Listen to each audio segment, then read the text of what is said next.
and welcome to episode 401 of The Joy of Coding. My name is Mike Conley. It's so good to have you here. We're going to be live hacking on some Firefox stuff. It's great. It's our 401st episode. If you missed last week's episode, the 400th episode, I wore a funny hat. I played some guitar. And man, my green screen is like collapsing on me. Let me just rearrange some things here. And it was pretty great. Thanks for joining me here on 401. Oh, you didn't hear the music. Oh, wow. That was probably really disappointing. Let me redo the intro. Hold on.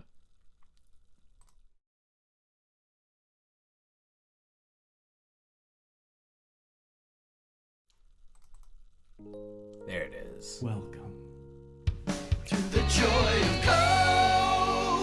coding. Hey, yeah, that was embarrassing. Sorry about that. I didn't have my sound routed properly, but I do now. That's what happens. Anyway, let's get going. I'll start by sharing my screen. Today's agenda. Yeah, it's May 14th, 2025, episode 401.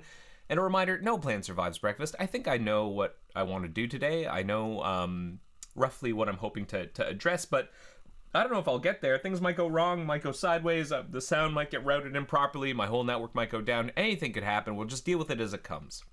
That's the first thing. The second thing, the agenda that we're looking at. It is available to you to click on links, etc., etc. If you find that interesting or useful, you can find links to the agenda in various places. If you're watching this on YouTube, check out the video description. If you're watching this on Air Mozilla, check out the details section over there.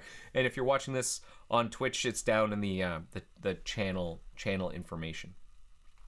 All right. So, first thing, no episode next week. There's a thing that I can't miss that is overlapping my streaming slot, so no episode next week. That's just one thing. The second thing is a question came in for last week's episode, and I wanted to try to address it. The question is, not a serious question, but can you make a fun video whenever you are free about reviewing and explaining how old SWF Shockwave Flash games worked and why SWF was banned later from the internet? Well, I don't know if I can make it fun. I don't know if this is going to be a fun video. I can try and explain what happened with Flash from my perspective, because like there are a lot of elements to it, and my perspective is as a browser developer who was working on Firefox when this occurred. Okay, so I can try and give my explanation, my perspective on what occurred, but it's just my perspective, and there's probably a lot that is hidden from me. There's a lot of detail and nuance and history and context that I don't have, so I wouldn't consider this an authoritative source. This is just what I saw. So I remember Flash as this, before I worked for Mozilla, while I was still a student, when I was, in high school even, as a thing that would load inside of your browser separately from, the rest of the web content, and it would play video or animations, and you could play games, and it played sounds, and it was like really, really rich. It could do a lot more than what the web could do natively at the time. And one of my favorite places to go on the internet back in the day, this might date me a little bit, was a website called homestarrunner.com. And it had like a lot of, that was a Flash-based website with cartoons and games and downloads and characters and all sorts of things. And that's, to me, I really enjoyed that era of the internet. But there was a problem. So Flash ran as an NP API plugin in the browser.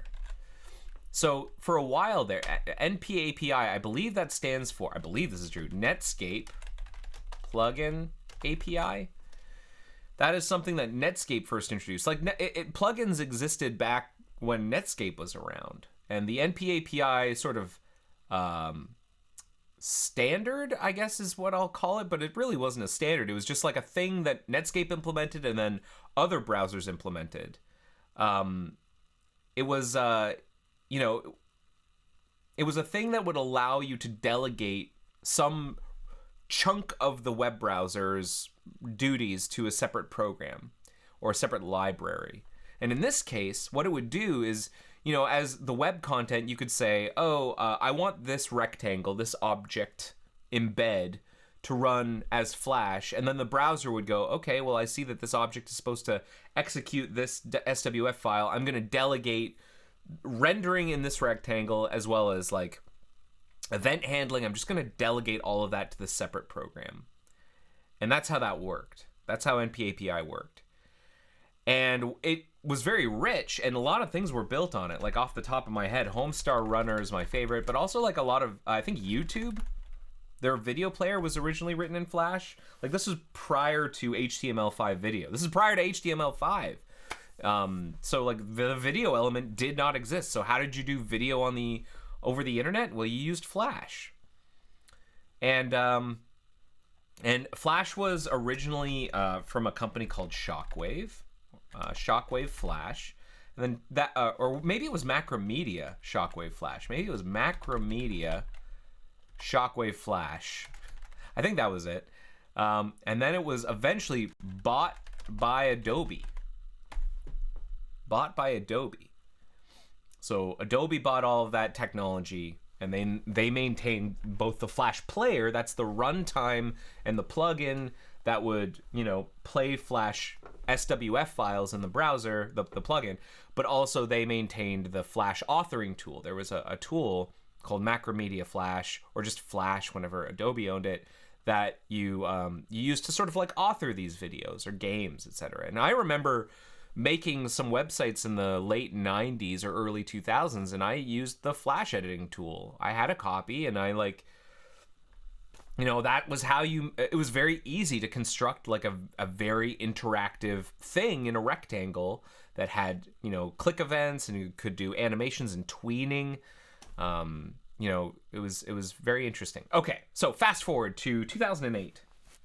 2008 is a watershed year in technology, because that is the year, I believe this is the year, 2008 is the year that the Apple iPhone is revealed. The Apple iPhone comes out in 2008, and one of the things that, I don't know if it was Steve Jobs or someone within Apple decided was,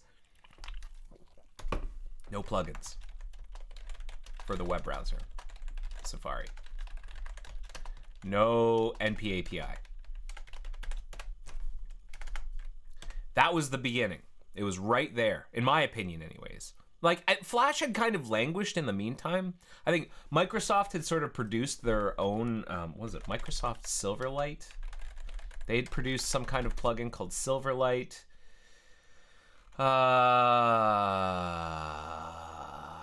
Initial release 2007, end of life in 2019. Or at least that was their final year of release. 2007 is that was supposed to sort of be a competitor to Flash. That was Microsoft's attempt to do it and to do video and stuff. And I believe Silverlight is what Netflix used for the longest time before switching to raw video. Anyways, Safari and the Apple iPhone in particular, on mobile devices, they go, we're not doing Flash. We're not doing no Flash on iPhone. No Adobe Flash. Let's see if we can find like a story about it. Apple tried to help Adobe bring Flash to iOS, but the result... I've never supported Flash. It was a really popular technology.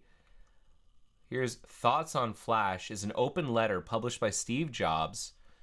The letter criticized Apple System's Flash platform, outlined reasons why the technology would not be allowed on the iOS products. So at the time, that was the iPhone, eventually the iPad as well.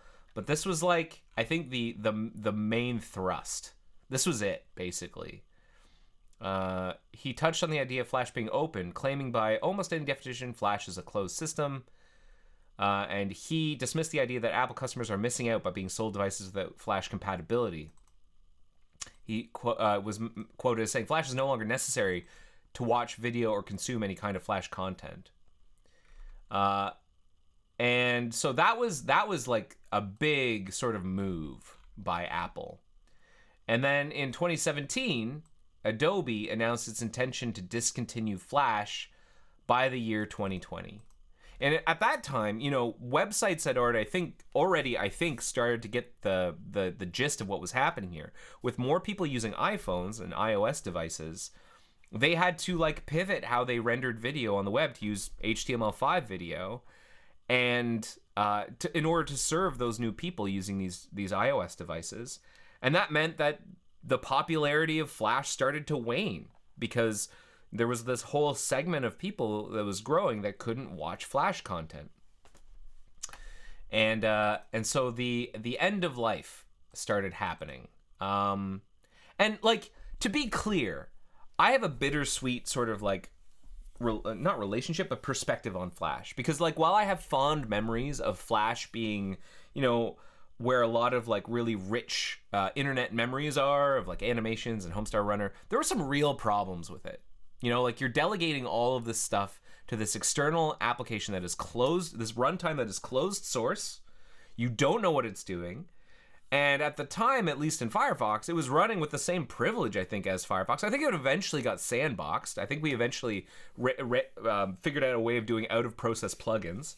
That was actually what ended up being the foundations for electrolysis, the out-of-process content processes. Is like, if you today I think this is true even today, if you take a look at the process name for our content processes, I believe it's called plugin container. The executable is called plugin container. I think that's still true. Yeah, plugin container. And originally, that application was supposed to be what would run the Flash runtime separately, and then we would like sandbox it. So we started to like figure out at Mozilla how to do like, okay, this thing is instability problems. We can maybe deal with it by sandboxing the Flash plugin inside of a separate process. And that was really kind of like the foundations of what we built electrolysis and eventually fission on top of, which I think is kind of interesting. But like, usage of Flash started to go down and down and down and down, and then eventually Adobe themselves were like, okay, we're gonna end of life this thing. And so browsers kind of coordinated an end of life for Flash support. So, you know, up at NPAPI plugins, there were like two major ones. There was Adobe Flash. The other one was like a Java one. You could run Java applets. And I think there was like a PDF reader that was written as a Java applet.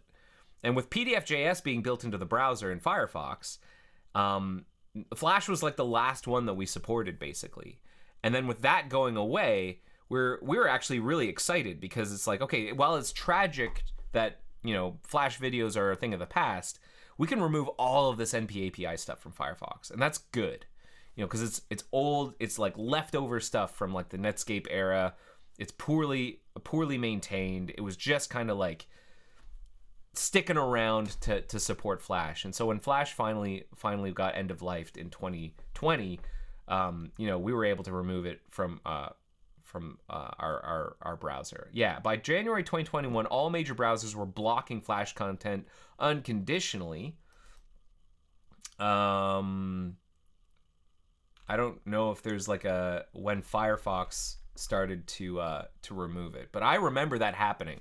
I remember helping to review some of that because I had helped build out some of the plugin crash mechanism, like UI, for out-of-process plugins, and so we got to remove all of that when the Flash plugin got removed. So that was very exciting. Now we've got this big stack of Flash content that just doesn't, like, that. It's kind of tragic. You have unfortunately lost a big chunk of like internet history, for better or worse. You've lost some internet history there if you're no longer able to render this old stuff. Like, say what you will about HTML and JavaScript and CSS, but you know, the Space Jam website still renders. You can still visit the Space Jam website from 1996 and it still renders. You can't say that for the Flash Swift files, you know, not without sort of special treatment. Now, the good news is that people have actually invested in this, in finding a way to play old Flash videos in the browser, but not by having it be like a browser plugin, but by having the Flash a Flash runtime run using like compiled a compiled application down to WebAssembly, and you could do that with high performance thanks to WebAssembly. Like I think WebAssembly was another big deal. There were a couple of other things that helped sort of put Flash end of life. One was like the DRM stuff. Like whenever all of the browsers started supporting encrypted media extensions, that meant that websites like Netflix and I don't know what else was streaming at the time. Netflix was the big one, but they didn't need to use Silverlight anymore. So that was the end of another NP API plugin. And so the more the web itself became capable of doing the stuff that Flash was originally doing, the less Flash was needed, and the less that plugins were needed. WASM and like Emscripten and the ability to run at like near native speeds, like to compile native code into something that can run in the JavaScript runtime, as sort of WASM compiled JavaScript, was a boon for this sort of thing, because now you get stuff like Ruffle, Ruffle.rs. And this is an open source Flash player emulator that runs in the browser but does not use a plugin. It's not a plugin. It exists in the browser running as JavaScript. It's I don't know what it's actually written in. If we take a look at the source code, I'll bet you it's like, if it's Ruffle.rs, I'll bet it's written in Rust. Let's see if we can find some sense of it. Yeah, this looks like it's written in Rust. So what we have here is a Flash runtime that can get compiled down to WASM and run in the browser, written in Rust. And so if you go to like the demo website of Ruffle.rs, like this is a Flash video, what we're seeing in front of me. So Flash lives. Flash lives, but just differently now. That was the Ruffle logo. Let's find a different Saturday Morning Watchman. This was a Flash video from back in the day. I remember this one. I'm not gonna play the whole thing. Like I don't think I should be. I don't want to waste your time. Oh like, no, Adrian! Looks like the red. So I can pause that. So like this is a Flash animation. This isn't a video. This is a Flash animation. It's running in the browser, and it's running thanks to that WASM runtime. It's interesting. Like look, I've paused the video, but this like character's sort of highlight is still animating. That's interesting. There's some chat here. Alpha Ziguana writes, pretty sure it's using regular emulation so far. It's really slow relatively. I think you're trying to get some sort of JIT. I don't know what you mean, but like just for animations You're like polluting the this. city lake. What do we do? We called. So this animation is running at like decent rate for me. Like this isn't a 60 FPS animation, but I don't see any jank. It's running smoothly. They're trying to get some sort of JIT. Is that Ruffle that you're talking about, Alpha Ziguana? Oh, more complex games. Yeah, and so I do think it's an interesting thing, but it's a little bit like trying to write games inside of, I don't know, using Borland Turbo Pascal or something from back in the day. You're using old technology to write a modern game, and what you probably should be doing is using more modern technology if you can. Like use Godot, Unity. I believe all of these things can compile to script and run in the browser. I understand. I remember the Flash authoring tool is very, very good, but it's let's see here. There is a sort of like web animation authoring tool that I've seen that looked really good. Was it Jitter? Wick? Rive, web animation, open source. Was it Wick? Synfig. It's Synfig. I know it's because the link is purple. So Synfig Studio is apparently, I've never used it, but I like the look of it. And it's got some of the look and feel of what I remember from the Macromedia Flash tool. Alpha Ziguana says there are still a lot of legacy gems on Newgrounds and such. Yeah, and I think there's a long road ahead of the Ruffle team. Like they're acting basically as archivists. making it possible to reinterpret all those old Flash videos. So like here's some. Marievna Project. This is some stuff from using Synfig. This is an open source, I guess, animation tool, web animation tool. It'd be nice if we could like see it in the browser itself. If there was like a demo. Produce 2D animation. Maybe this doesn't compile to the web. I don't know. It'd be nice if it did. Anyways, I think that's all I'm gonna say about Flash and SWF files. I don't know if I made this a fun video. And how I didn't really go into how they worked. I mean, Adobe Flash, the runtime was closed source. We don't really know inside how they worked. What we can do is look at Ruffle, the source of Ruffle, which is open source, and I'll put a link to that here, to the web page. You can look at that and see how the Ruffle project is interpreting SWF files. Like, it sounds like, I would want to believe, I don't know this for sure, but I suspect that the Ruffle team is doing what's called a clean room reverse engineering of the Flash runtime. You know, they're inspecting the bits and bytes of SWF files and sort of figuring out what they need to write in order to interpret them properly. Dinnerbone from Minecraft is working on Ruffle a lot, I know, says Alpha Ziguana. Very interesting. This is a neat project, you know? Like, I like the idea here. It's, at the very least, this is a good archivist project. And an interesting technical project. And it's open source. It's licensed MIT. If you happen to have an old Flash video, and you want to know, or a Flash game, and you want to see if it runs, try Ruffle. You know, maybe it'll do what you need, and if it doesn't, file a bug and get involved, because who knows, maybe you can help get it working for everybody. So I think that's all I'm going to say about Ruffle and Flash. I've burned a good 30 minutes. I hope that was interesting.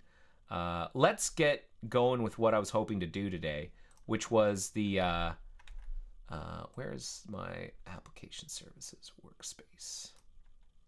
The filter adult stuff. Let me switch over to application services. Let us pull the latest stuff from application services, and then I'm going to rebase our filter adult stuff onto main. Okay, and now new on the filter adult stuff. And I am going to, here, let me pump up the font so you can see more of what I'm doing. I'm getting really used to Jiu-Jitsu, by the way. I'm really enjoying it. Like, I'm trying to make it so I never have to use Git again. Like, it is now my favorite. I love Jiu-Jitsu. I cannot stress that enough. Let's go into components, filter adult, and let's see if it still builds. It probably should. Okay, we've got some warnings here. And then we'll run our tests, and those still run. That's good. And then what I wanted to do was, I had two things I was hoping to do today. One is, we had looked at, here, new window. I wanted to open filter adult. Where's filter adult? So we had kind of, I'd kind of thought about this last week. You know, we kind of poked at it. I kind of blasted by it because I was so, I was like in a rush. I was like, go, go, go. And what it is like there's this method on filter adult, the JSM, or the ESM rather, that takes an array of these objects. It's wrong here. It doesn't take an array of strings. It takes an array of objects where each object is expected to have a URL property. And what happens is that the this will filter all of the items that like it will extract the URLs, and for each one it will check it against the set. You know what?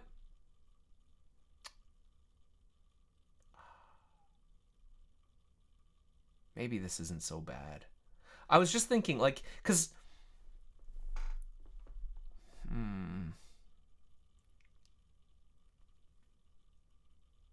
let me try and verbalize what I'm thinking of.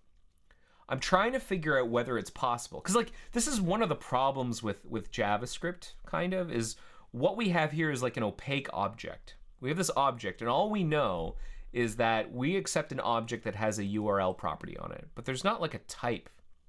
It's just some object. It's like duck typing a little bit, where it's just like, if it's got a URL property, we're happy with it, and that is what we'll pass in and check against our set.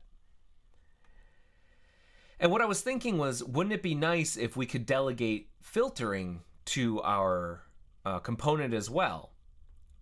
Now, the problem with that is that we would need to make sure that, I'm pretty sure we would need to make sure that what is passed down through filter is actually a lot more strict than what is currently passed down through filter. And maybe that's okay. Let's take a look at how filter adult is used today. Filter adult filter.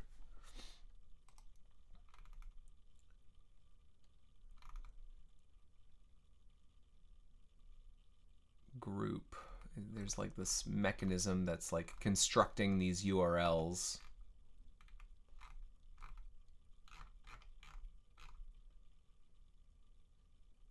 Group. Dedupe.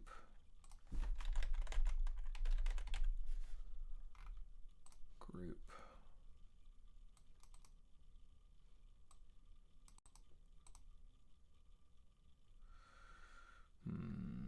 Okay.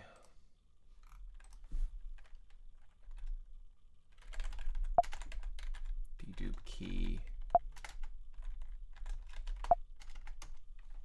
Site and site host name. Okay.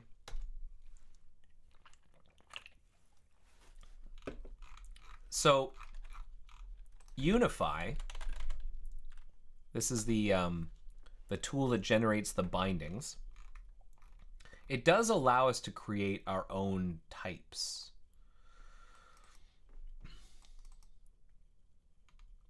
So a Rust struct like this can be exposed via Unify using UDL like this. So I want to see if there's like examples of us passing structures around like that from JavaScript over Unify to a shared component where it will just accept an opaque object that just happens to have the right properties. Like, is that how it works? I don't know. I'm very interested in finding out. So let's take a look at the current things that are generated, the current Unify users of Unify in the browser. I'm gonna shrink things down just a little bit there. Now the things that currently get generated via Unify, those are under toolkit. Here, where are we? Toolkit. Not testing. Toolkit. Components. Unify. BindGen. Components generated. These are the components. Error support, relevancy, remote settings, search, suggest, sync, tabs, and WebEx storage. And I don't know what these accept, but I know that there's like some kind of there's a way for us to inspect each of these. Let's start with error support. We're going to take a look at that component, error support. Wow, I don't even see it listed here. Where is error support coming from?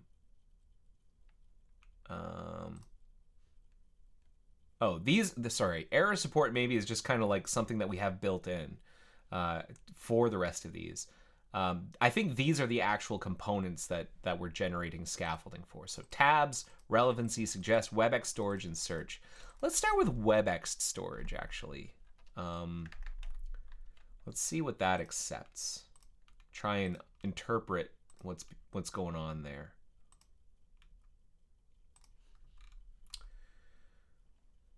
Okay. Oh, that's interesting. Here it's accepting a custom type. Try lift from stir unwrap lower to string. So that's interesting. There is like a way of defining a custom type from a JSON value. So it'll do JSON serialization.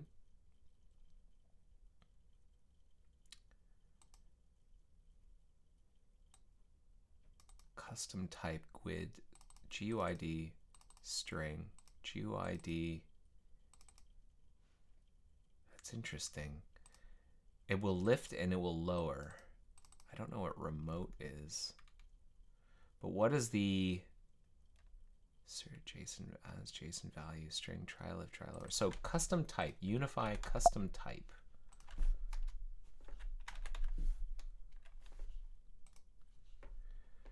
Fab not yet ready for the Ruby bindings. By default, foreign bindings just see the built-in type. However, custom types can also be converted on the binding side. For example, a URL type could be configured to use the JavaNet URL class in Kotlin by adding code like this to unify.toml.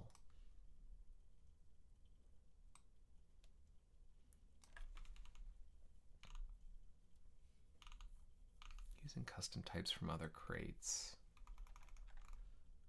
External types. I think this is what we were looking at before. An external existing crate with the following UDL.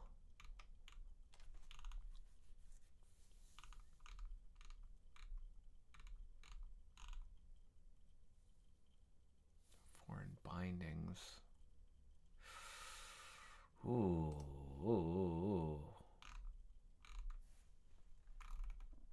So like, if we're using, there's a custom type JSON value string. What accepts that? What accepts this custom type? JSON value. If we take a look at the, what's a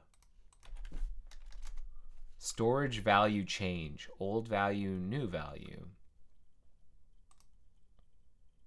So if we look inside of the implementation here of WebEx storage, calling set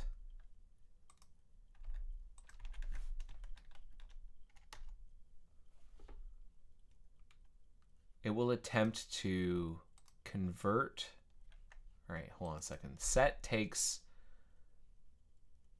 a JSON value, and what will it do with it? Type FFI converter type JSON value, check type, val, and then it will attempt to lower it. So what is FFI converter JSON type? Export the FFI converter object to make external types work. FFI converter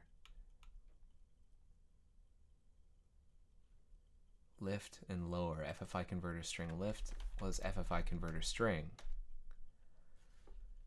Lift is we are okay writing to a buffer, a text encoder,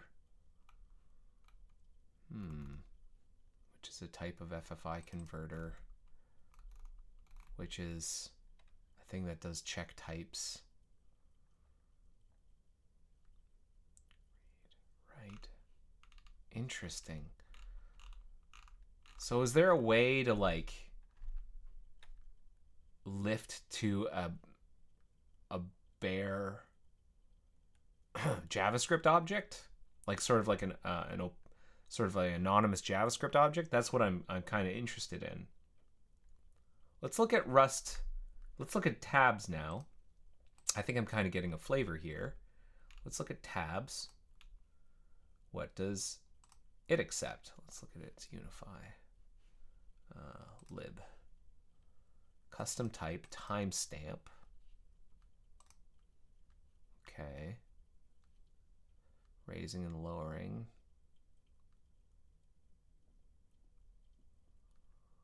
Another type of a tab, GUID.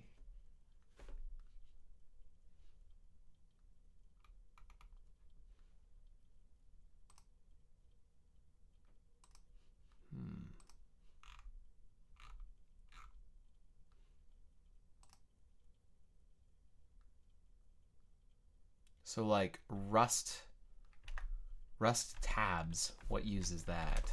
Rust tabs.sys.mjs.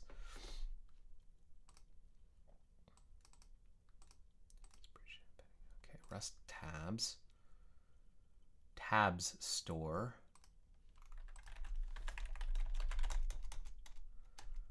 It will init it.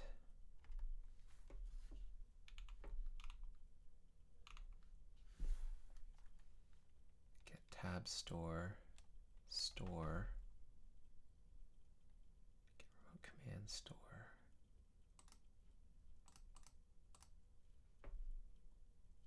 Synced tabs. Get remote command store. Get store. We get the store, and then what can we do? Add remote command. We can pass a command to it, which is a command is a thing. A device ID is like, is a command a rich object? Close tab. No, this is a class. Oh, that's interesting. This like exposes a class called a remote command. Oh, that's interesting. And maybe that's what we want. Constructor.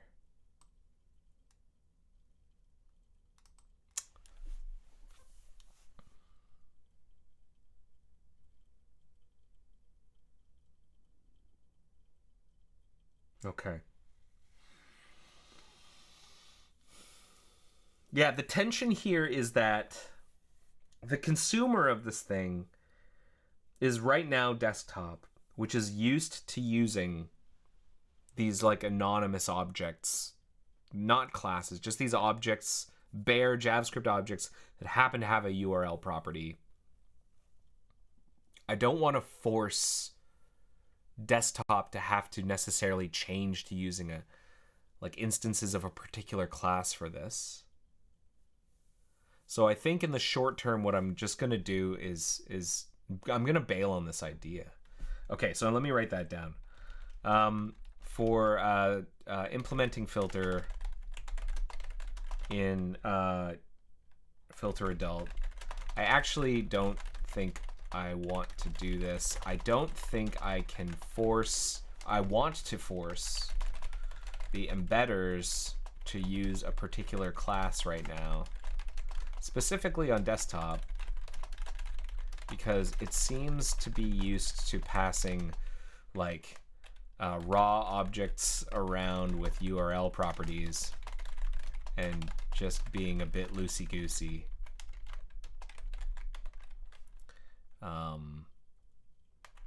I don't want to yet disturb that.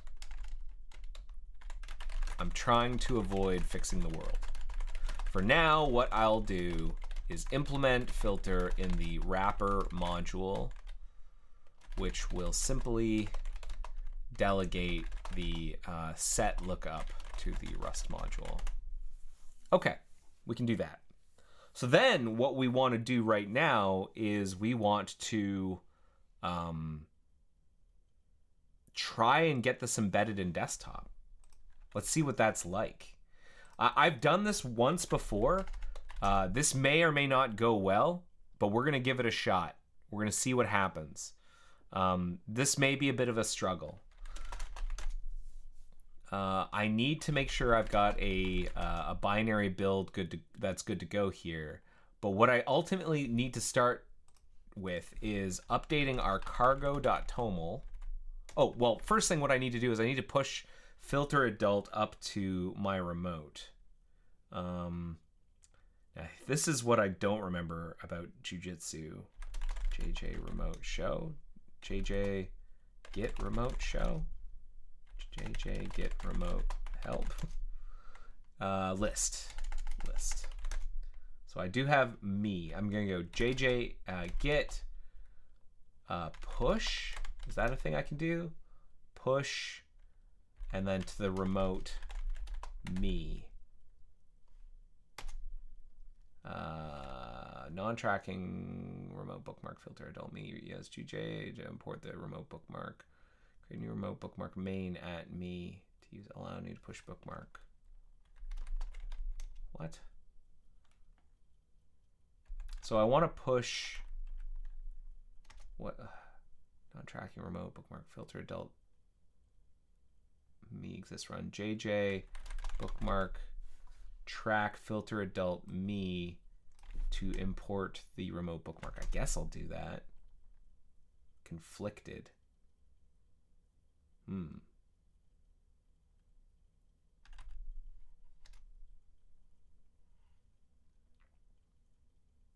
I bookmark list? Let's run bookmark JJ bookmark list.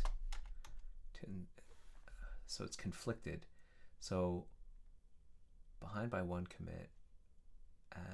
So these two revisions are different. Bookmark marked as delete will be deleted permanently on the remote on the next JJ get push. Update. So I want to remove this bookmark, I guess, the one that's behind.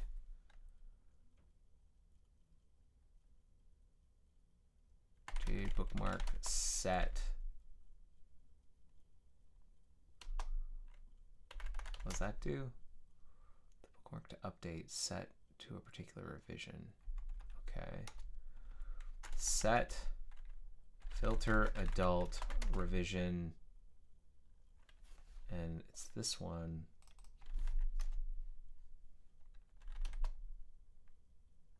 I think that's right. Okay, no longer conflicted.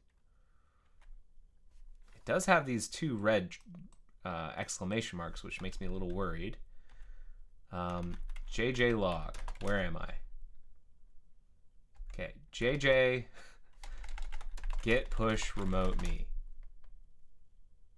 Okay, great. I think that worked. Let's see. GitHub.com, Mike Conley, application services. Filter adult has recent pushes. Great.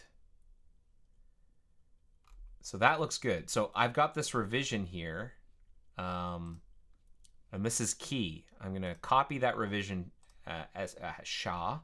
And what I'm going to do is I'm going to update each of these to point to the one that I have in tree. So I'm going to do this, and then I'm going to change the SHA to that, and I'm also going to update github.com and have it point to Mike Conley, my fork of application services. And we're gonna that's gonna be our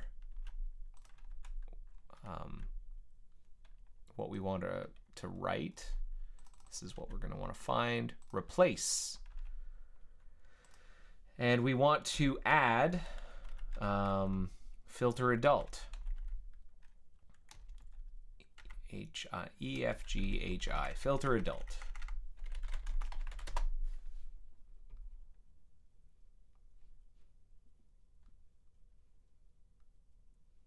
So it's in there. Okay. And then we need to update Unify BindGen here. No, not here. It's here. We're going to put filter adult equals 0.1 here. And then I'm pretty sure if I do JJ new mock vendor rust, this is going, wait, where am I? Whoa. Sorry, I'm in the wrong repository. I didn't mean to JJ new there. JJ undo. I love JJ undo. Okay, so over here I can do mock vendor rust. I think that'll work.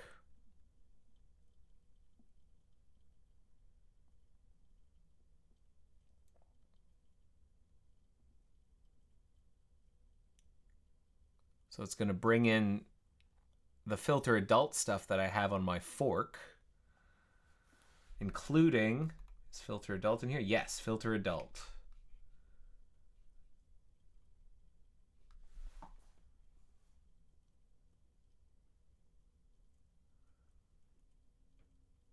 Oh, and now it's upset. Okay, hold on a second. JJ restore. Let's undo everything. Let's put that back. Let's put this back. Let's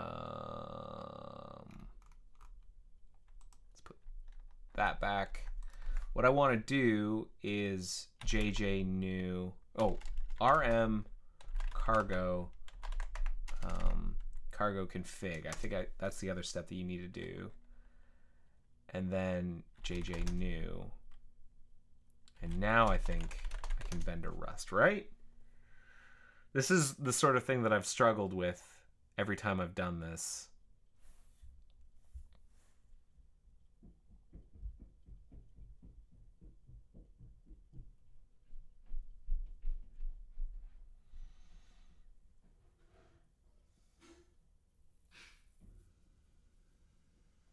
Missing audit. Well, for now, I'm just gonna force vendoring these things. This is just so that we can test our module. I would never want to push this up for a review, having vendored in stuff that hasn't gone through audit. But I just care about I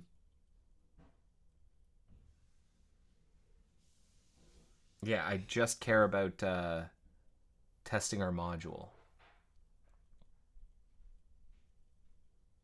Oh, it didn't provide a license. That's too bad. But did I still get it? Filter adult. Yes. Okay, so now what we need to do is build. And so hang on, JJ new.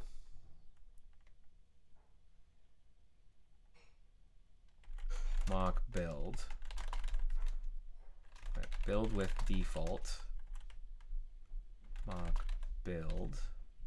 The other thing I want to do is I want to go over here and I need to update. Where am I? Unify BindGen, this stuff.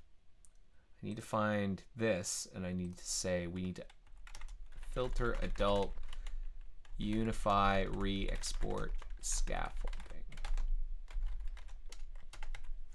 Right?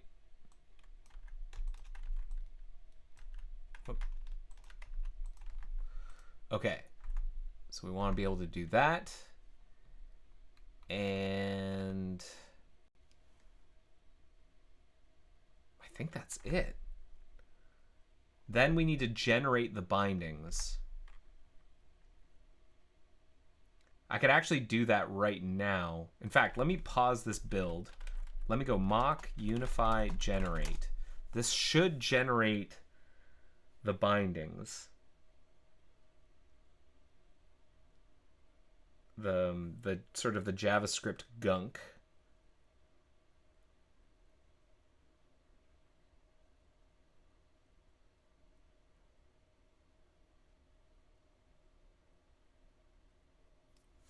So now we should have, a Rust filter adult, sys.mjs. Fantastic. So this is how this is the sort of the gunk that's been generated that's gonna allow us to talk to our Rust module. We have to add this to our Moz build.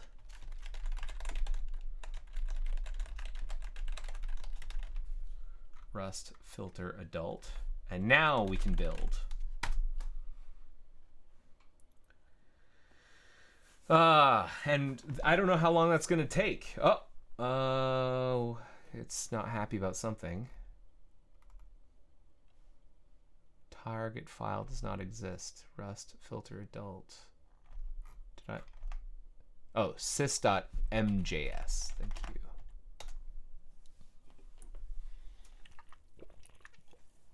So we're going to let this cook for a little bit.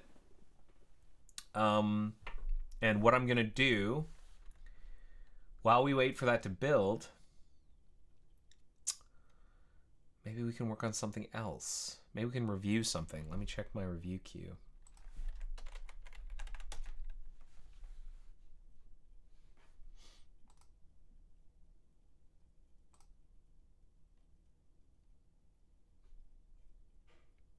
Yeah, perfect. I've got something for us to review.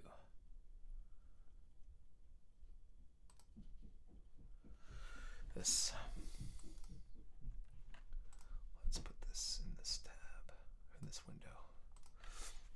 Telemetry probe to record activity stream initialization failure. Let's see.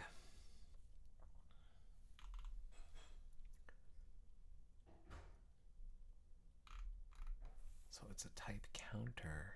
So what this is for, this is a patch from my colleague Poonam.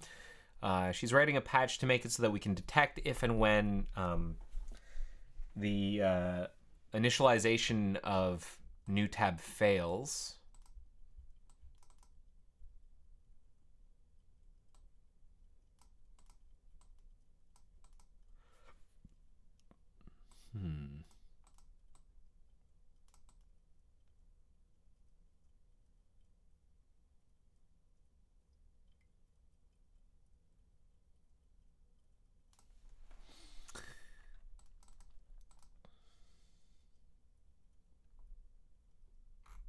I wouldn't call this so I have a couple pieces of feedback here. The init's actually happening down here. This is more of a construction error. Since initialization technically happens on line 192 by calling init, this should probably be activity stream construct failure or something.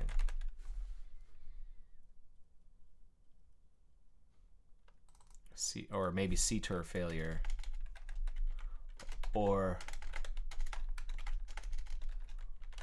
activity stream CTOR failure if you need the characters.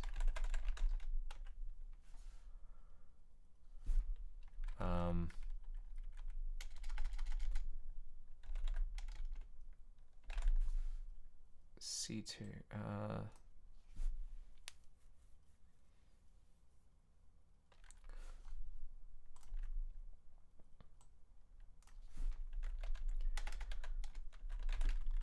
I'm also calling it success, since instead of this being a counter, since this can only ever happen once during a session, a browsing session, what I'm thinking instead is that we have this be a scalar Boolean. Let's see, new tab metrics. Type bool. Weather enabled. Like this. Like this one. Which gets set to true if construction succeeds, and false if it fails.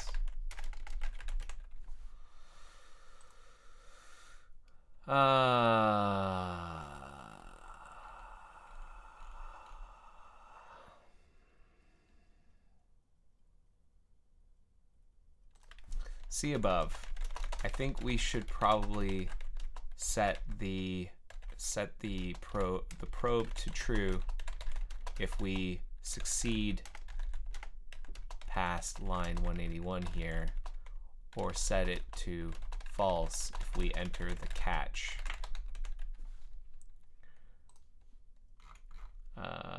So I'm going to request changes. Thanks.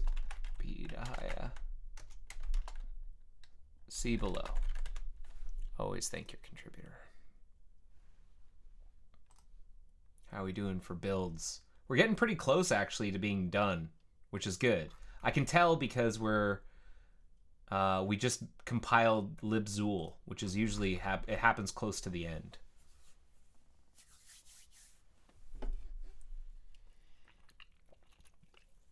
Now, how are we going to test this thing? I want to show you how we can test this thing manually. I actually did a test earlier today. So this is my... All right, hang on. I'll not use my current build. So we've got everything building. Mock run.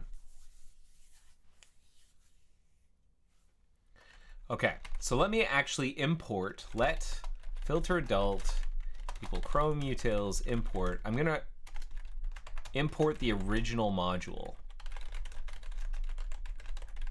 Okay, so this is not our Rust component.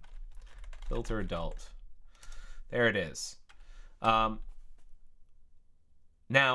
we have this like add domain to list and remove domain to list exposed only to exposed only internally for the purposes of testing the mechanism. Externally, it's really just contains and filter, which will here it's I guess we're taking an array of domains. But now that I think about it, this may not be necessary anymore. I'm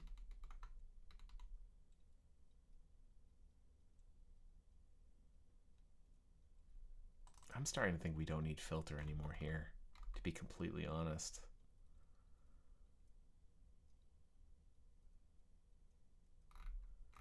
Why did I do that? How is filter adult filter? How is it used? Checked adult, insert pinned, takes links. Link. For each link we filter pinned URL, link, new links. This is so complicated. Yeah, I don't think that filter function is going to work out. I don't think we want that. But we had this like add domain mechanism for testing where I made that so I could insert a test domain. But we don't expose that through the module. So I was like, well, how are we going to know if this thing works or not? And so we've got this like static list right now inside of the JSM of all of these SHAs, these sort of MD5 hashes, not SHAs, these MD5 hashes. And I don't know what sites these are. And I don't want to like reverse the MD5s and produce a big list, but I made some guesses. And I think I found one that we can check.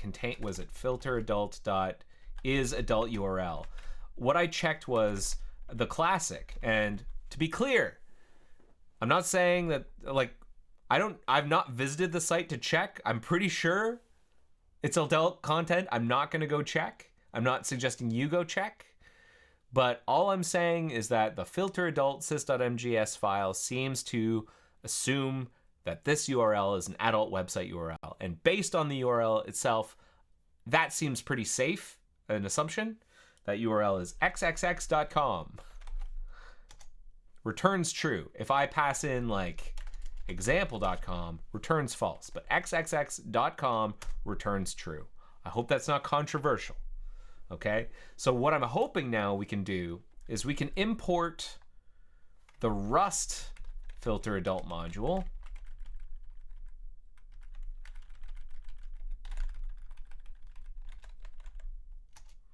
So now we have this thing. No, we don't? What is filter adult? What does this thing expose?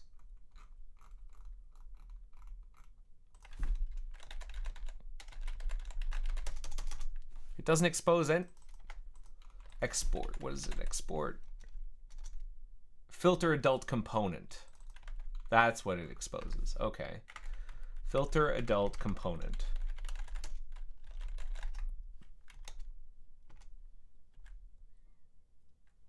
Now I'm going to, I have to construct it. And I do that with init. Let Rust filter adult equal that. So now I have this thing that I can call contains on, and I'm going to pass it https example.com. False. Let's now pass xxx.com. Also false. So not working. Not working. Why not working? Now if I strip off the scheme, it does work. But example.com does not. Okay. So stripping off the scheme works. I think I remember what's going on here. In filter adult, there's this work that's going on to get at the base domain. It's just checking the base domains. We still need to do that part in our module. So if I do services.etld.get base domain of services.io.new URL, new URI rather, https://www.xxx.com. Okay, and then I can do rust filter adult.contains. That is true. And if I go like that, or if I go like this, but if I go example or mikeconley.ca, false. Okay, so I think our module is working. That's good. So now what we can do is we can start wrapping. We can basically replace this big old list. So what we're going to do now is we're going to import in filter adult. What was it called? Filter adult component from resource GRE modules rust filter adult.sys.mjs. Now, I actually don't know if I want to do it that way. I might want to do it lazily, only import it whenever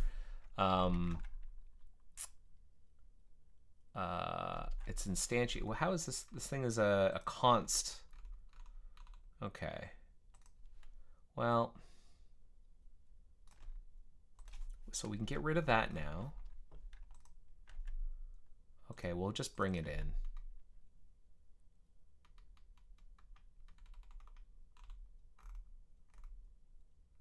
And I think what I'll do, here's what I'm gonna do.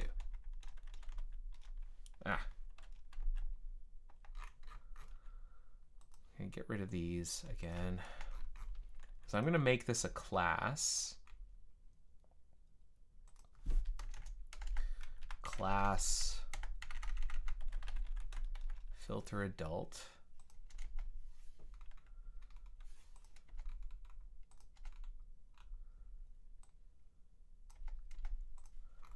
And then I'm going to export default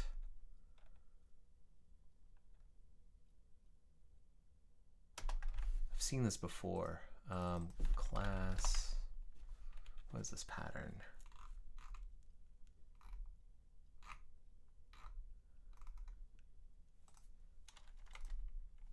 Yeah, export var filter adult equals new filter adult.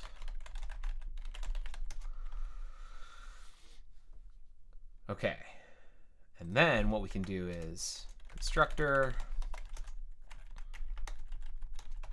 this dot component it's null or component this dot component equals filter adult component dot init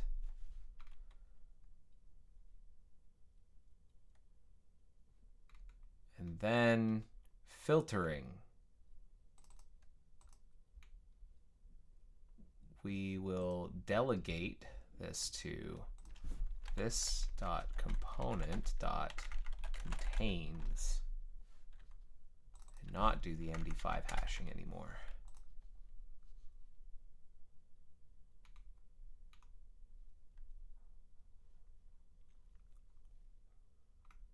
And here is adult URL. Return this component contains, and not do the MD5 hashing. And then we can get rid of MD5 hash. We can get rid of these. Ooh, I just got a tea delivery. Thank you very much for the tea delivery. I think that'll do it.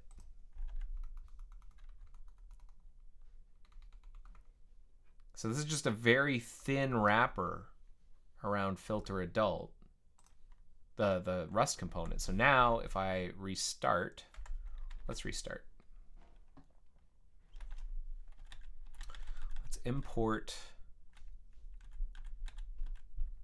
filter adult dot is adult URL http://example.com false xxx.com false, sorry, xx.com false, xxx.com true. And if I go URL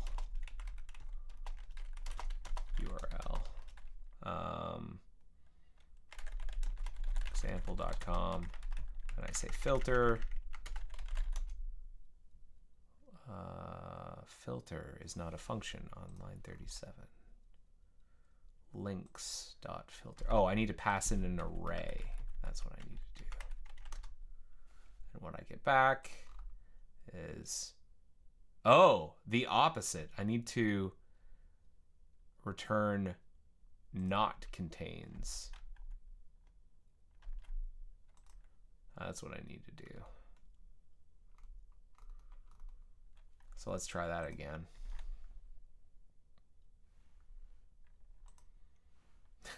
Dangle, yeah, this is brutal. Dismiss. There you go. So let's bring in the filter adult.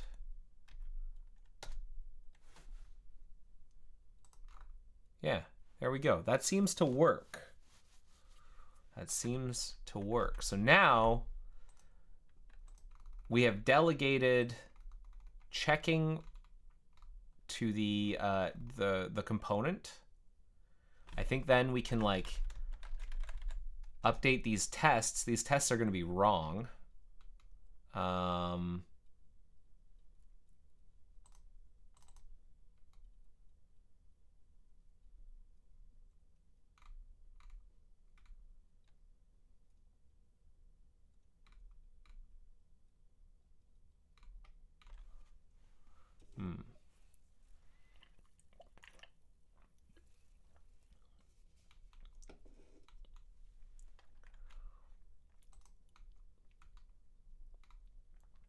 Is adult URL returns false when prefed off. You almost want like a canary domain that's in the list.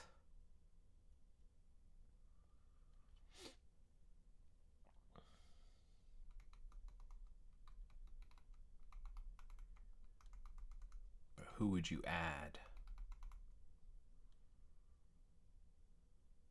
Kind of like a canary domain. Like removing the domain, add domain to list.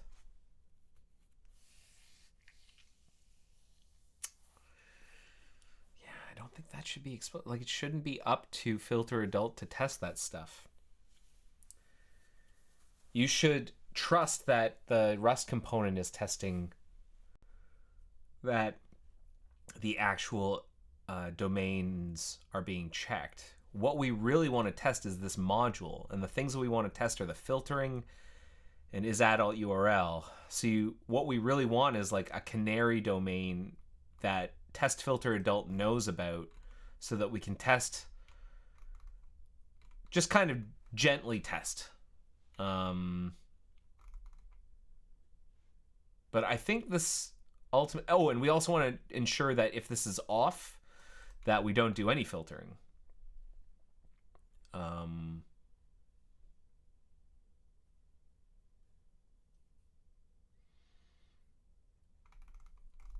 Okay.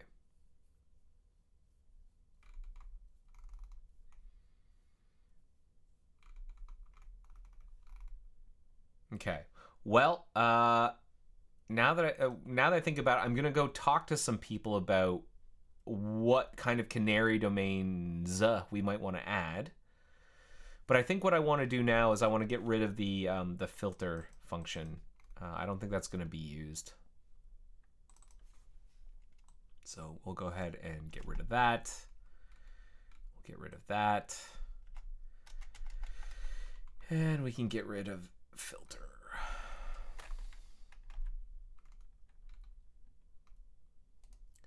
And then let's make sure that that still builds.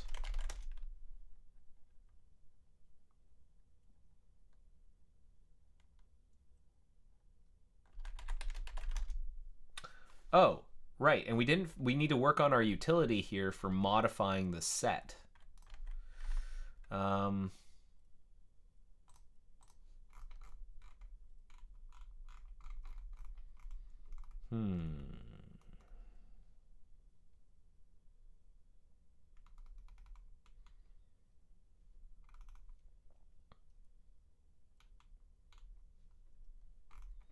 guess we can do that.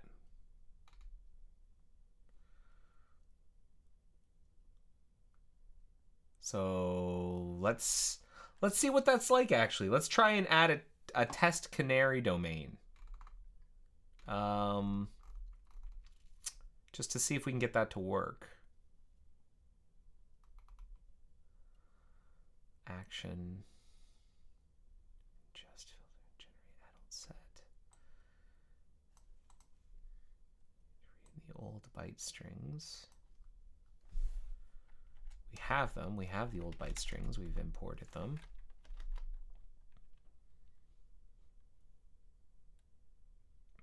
So we will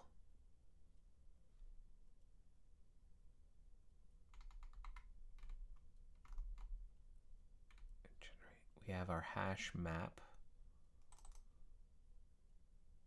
for generate adult set, which is a string. Oh, yeah, the string hash.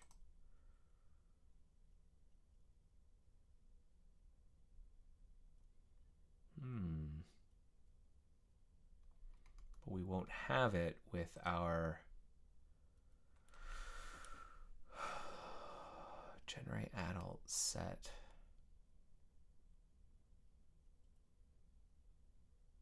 So this takes a hash map so that we can include the comments. But if we're generating it from this is annoying. We'll lose the comments then.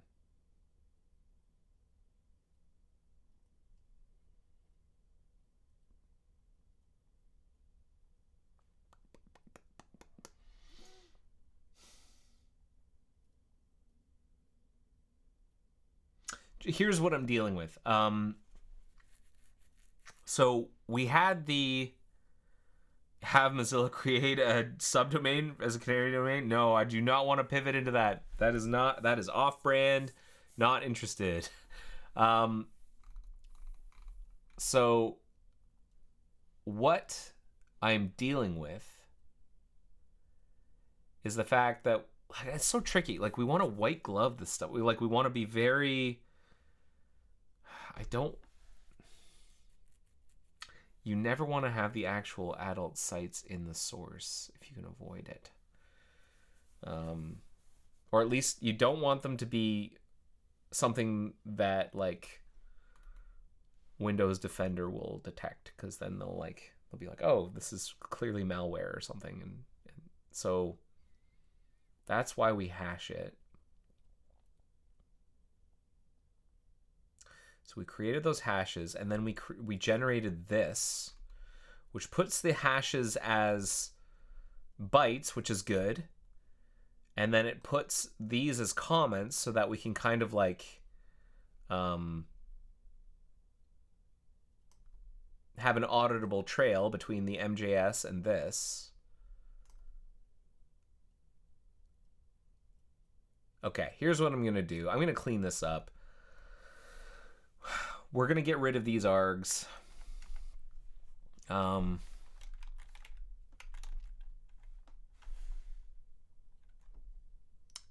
file.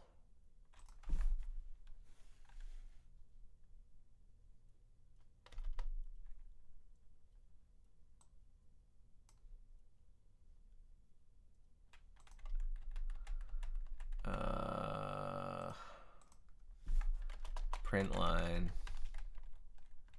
Import site list does not currently support. Do we really want that?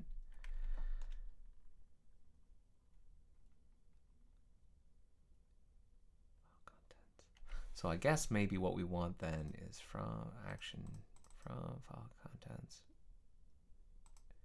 We'll just unilaterally read it in like that.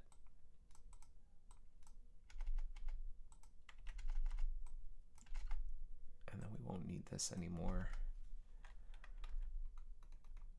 Input file.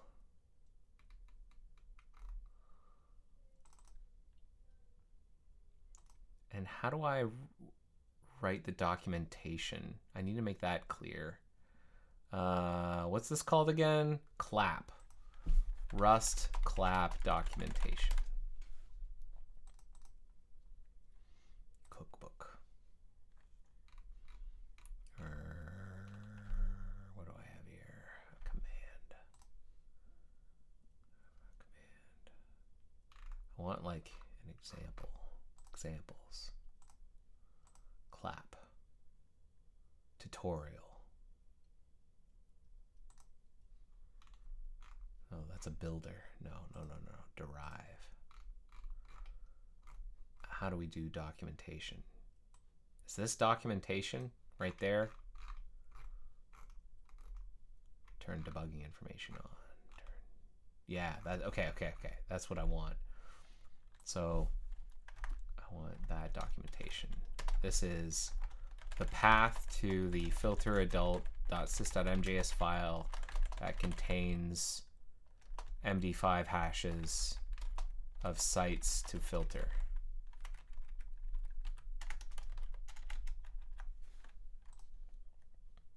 An action.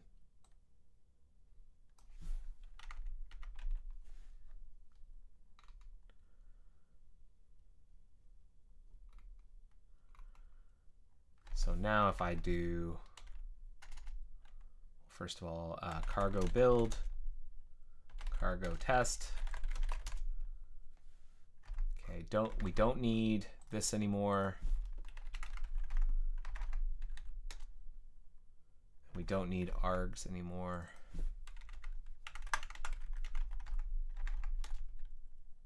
Cargo Clippy. See what it complains about. So there's lots of complaints here. We should fix these up. Can it fix any of these?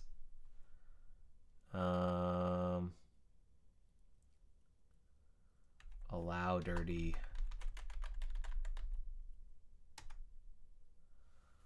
Go ahead. Test URL 2 was never used.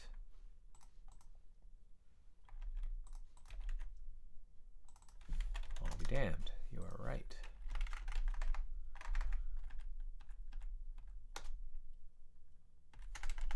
Test. Cargo format. Okay. And one more time of cargo Clippy. Any complaints? No. Okay, great. So then if I run cargo run import, what was it called? Import site list.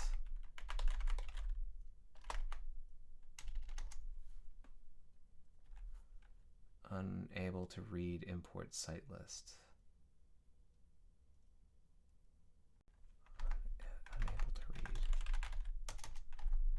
cargo run import site list dash dash help.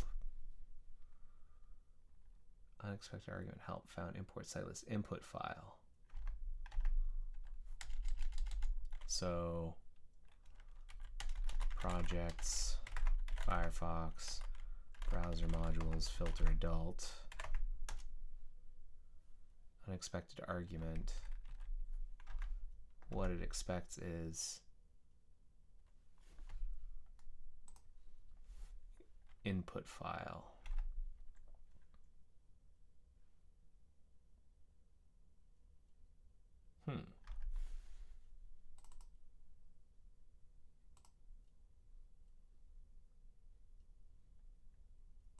Why isn't that going in? Input file. Unexpected argument.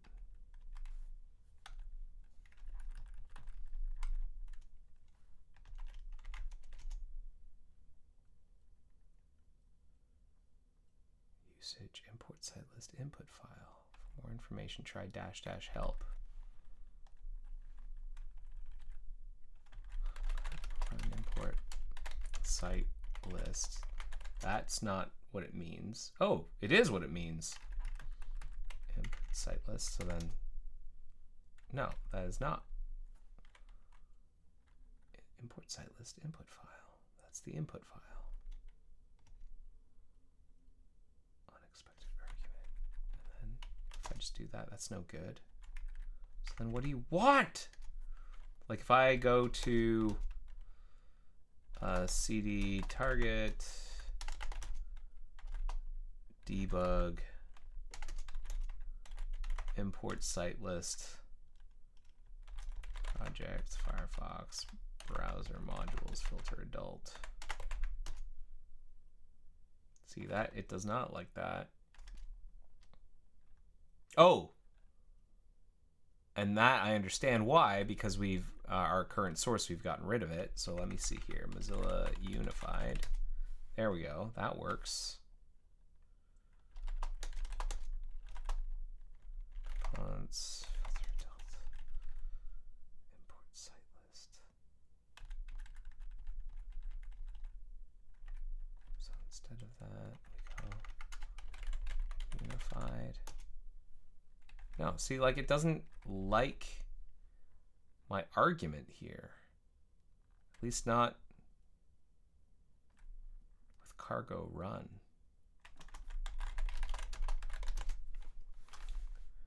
Name of the target to run, cargo run bin.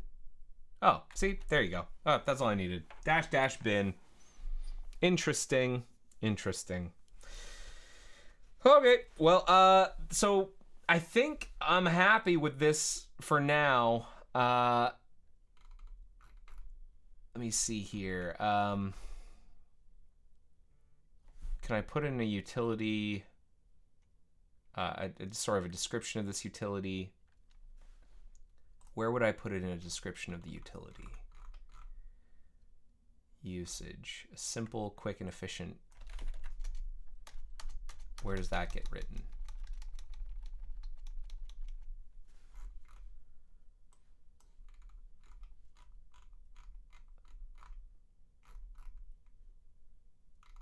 Where do you get this? Quick derive.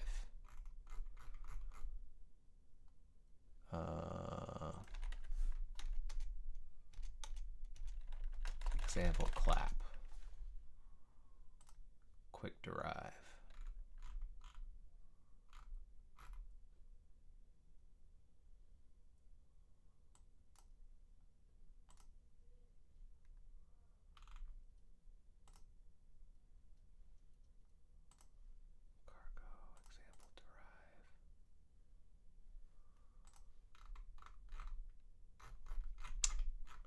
Like, how do you write the thing at the top? I want to write this part. Usage.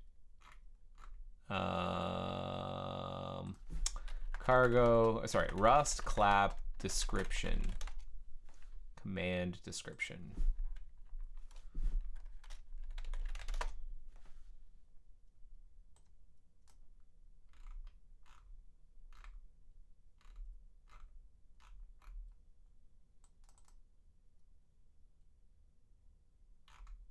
How do I do it? How do I do it? My super program. Yeah, where did that come from? Where did that come from?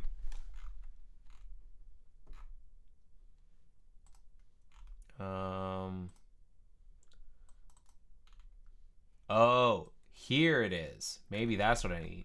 I also remember now. I'm missing the. So here, bin version equals 0.1.0 description. A tool for generating the adult set from the pre-existing filter adult.sys.mjs file. And license. We need to include the license. That's the other thing that was MPL.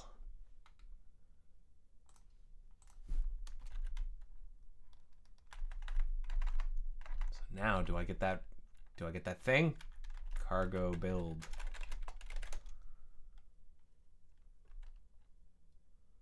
Unused manifest key.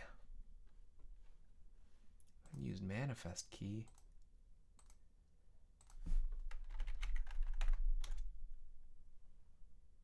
Version.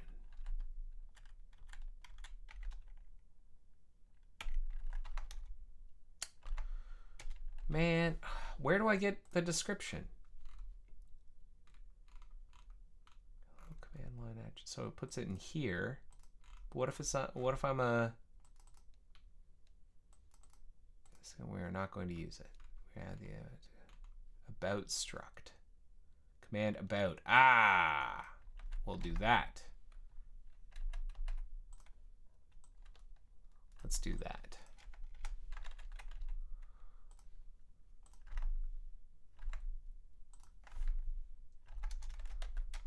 Command about equals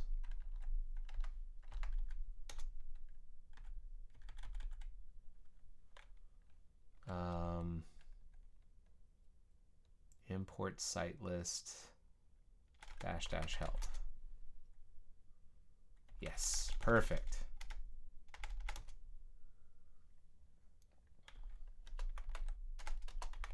That's what I wanted.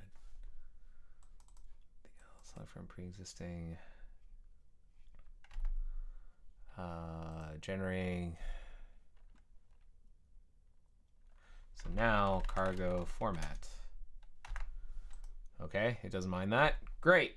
Now I'm pretty happy. JJ log. Where am I? JJ squash. JJ show LR. JJ show. What is this? Oh, we're gonna abandon this one. JJ abandon.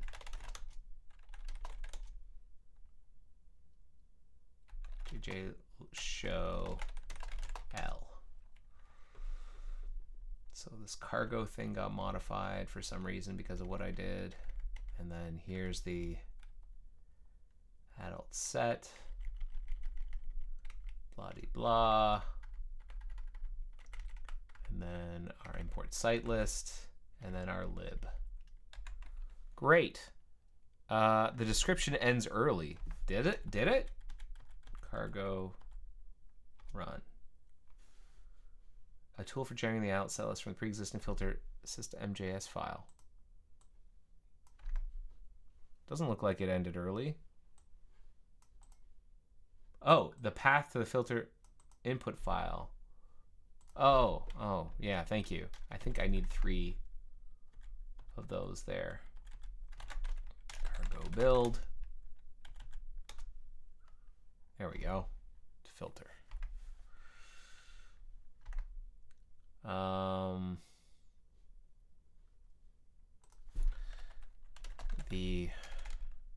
The result is sent to standard out.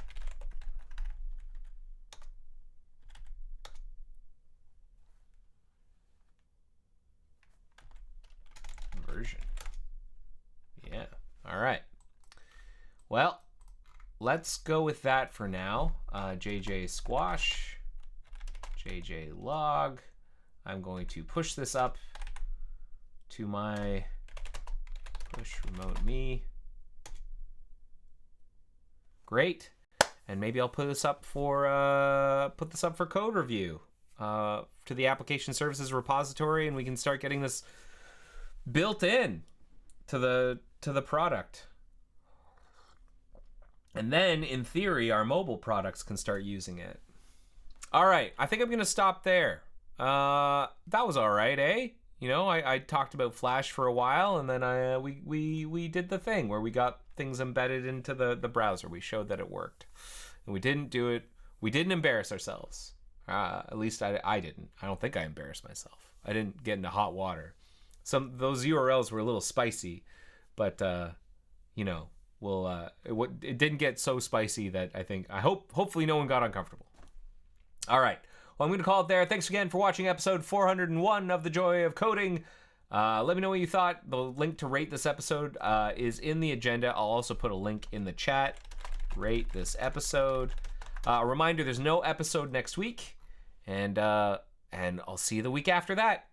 All right. Have yourselves a great couple of weeks, everybody. Take care. Bye-bye. The joy of coding. See ya.